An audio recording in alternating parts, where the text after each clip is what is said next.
Alright, hello everyone, Lightweight here. Now, I just want to point out right away that this is not a gameplay video. This is something that I've been meaning to do for a while. When I watch different videos on YouTube of Halo Reach, or just looking at my own comments, some of you guys kind of ask, what sensitivity should I use? What's the best button layout for me? And I figured why not make a video explaining my different reasonings as to what you should be doing to get better at Halo. So at the main menu, or any menu in Halo, just go ahead and press the start button and you'll be taken to the player area, which is what I want to look at right now. Now, service tag is something that's very important that I think not a lot of people take full advantage of.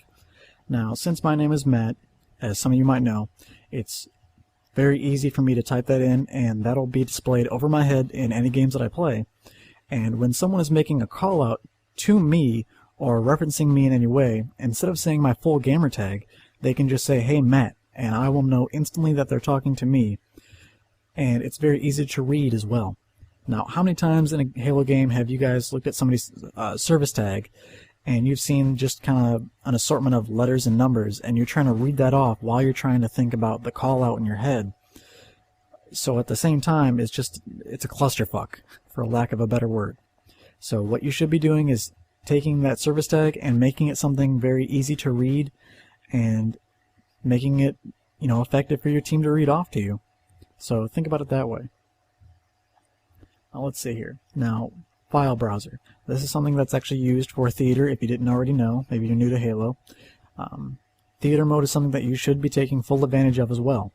Now what I mean by this is when you have a bad game or even a good game, you should be saving that file and looking at it later and thinking about what you could have done differently and what you could improve, or reinforcing the fact that, hey, I did this really well and I'm going to do that again next time. Different things like that. Now what you could also do is you can upload videos to your file share and you can have maybe more experienced Halo players look at your videos and critique them, or you can have them upload videos to their file share and you can watch how they're playing and figure out what they're doing differently than you are, and you can improve that way. Now, for some of you who are more Call of Duty guys, Black Ops is going to have theater mode as well. So this is something that you can do in Black Ops as well. You can watch the gameplay and figure out what you're doing wrong. I think it's a very important thing to take into consideration. Now, moving on to the controller, the button layout is what I want to talk about first. Now, as you can see, I do use the Recon button layout because of the simple fact that the more primary aspects, like using my armor ability and reloading, are mapped to the bumpers, other than using B and X for those actions. Now, a lot of people say you should use bumper jumper. I don't agree with this whatsoever, simply because if you want to get better at Halo, especially Halo Reach, you're not going to be wanting to use that melee attack too often. It's very unreliable because of the beatdown system. Now, I'm not going to go into detail on that, but just kind of stick with me here. Stick with Recon simply because, the armor ability is your left bumper, reload is your right bumper, two very important actions in the game, and the quicker you can get to them with your forefingers, the better. Now, switching grenades is X. That's something that really should be used very quickly. You don't need to have a lot of time doing that. It's going to be done fairly rarely, considering all things considered. So, stick with Recon. I highly recommend it, other than bumper jumper and default. And everything else is default. That's whatever you can choose. I have no opinion on that whatsoever. Whatever you're used to. Now, look sensitivity. Look sensitivity is something that a lot of people jumping into Halo for the first time don't know what to do. So, what I would recommend is going to 4. Stay at 4 and see if you can get used to it. And what I mean by see how long is about a week or so. Whatever sensitivity you change to, you should be leaving it on for about a week. Now that might seem like an incredible amount of time, but you should leave it there for an extended amount of time, because having it on there for a few hours or even a day is not going to be enough time for you to get used to it and for your muscles to remember what speed and how much compensation needs to be given for the joysticks. So give it at least a week. Now, I do play on 8 sensitivity, and that is probably much higher than many of you are used to or need. So if you want to increase the speed, maybe you feel that, hey, you know, I was on 4 sensitivity, and if I had just turned around a little bit faster, I would have got that last kill, or I wouldn't have died. If situations like that happen to you quite often, I would suggest moving it up to a 6, maybe even a 7, and possibly leaving it on there for a while, and just getting used to it and see how it is. Now, if you think it's too fast after about a week, change it back down, and you can mess with it from there. Now, the next thing I think is also very important, crouching. Now, in a video that I saw recently, it was stated that when you crouch, the DMR and needle rifle are much more accurate in the sense that their bloom is reduced.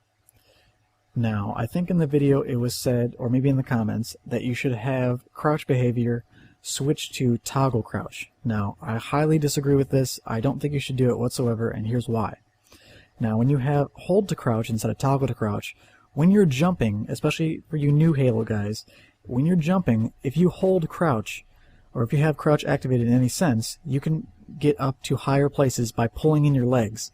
So think about jumping over a fence. If you pulled your legs up, you're obviously going to make it over that height, more so than you would without crouching. Now, if you have it on toggle crouch instead of hold to crouch, you're going to be pushing that joystick in twice, once to crouch and once to uncrouch. Doing so takes too much time and is highly unreliable. Now, if you get used to it, that's fine. If you disagree with me, also fine. But if you just want a tip, I highly suggest keeping it on hold to crouch, because you're going to have a much easier time doing this. Now, the other reason I want you to have it on hold to crouch is because of something called Gandhi hopping. Now, if you haven't heard about what Gandhi hopping is and you have no idea what that means, just put it this way. It means when you jump and you're in a DMR fight or a needle rifle fight, and you're both shooting at each other, this can sometimes mess with the auto aim, and you'll have a much higher chance of getting a kill, because what you're doing is you're bringing your legs in and you are making yourself into a tiny ball when you're in midair, so you're making yourself a much harder target to hit. Some of you might think this is stupid or crazy, but trust me, it works. So that's another reason I think you should have hold to crouch on. I'm not really sure what clench protection is, so I guess leave that default. I'm not sure how that works. So let's see. The last thing I want to talk about is challenges. Now, some of you might consider these just to be, you know, stupid and they're for credits, who cares? But I think they serve a much deeper purpose than that. They can be used for goals. Now, some of them, you know, they're going to say different things like firefight matchmaking, but this cool one here, like kill 250 people. Now, this is something that you can just say, hey, I'm going to complete this by the end of the week. Maybe you don't play Halo too often. So this is something that you want to complete by the end of the week. Just give yourself a goal and say, hey, you know, if I meet this goal tonight, I'm done playing for tonight. You know, that's my set point. That's where I'm going to stop. And it's very important to set goals. I think that's probably one of the best ways to learn something new is to set goals for yourself and meet them. And when you do, give yourself a break, because breaks are just important as playing. So I think that's all I got for you guys today. You know, thanks for watching. If you appreciate this kind of commentary, and hell, if you made it all the way through, thanks a lot, because I've been talking for almost 9 minutes now, and that's kind of a long time without actually showing gameplay. So I appreciate you guys watching. Thanks a lot. Peace.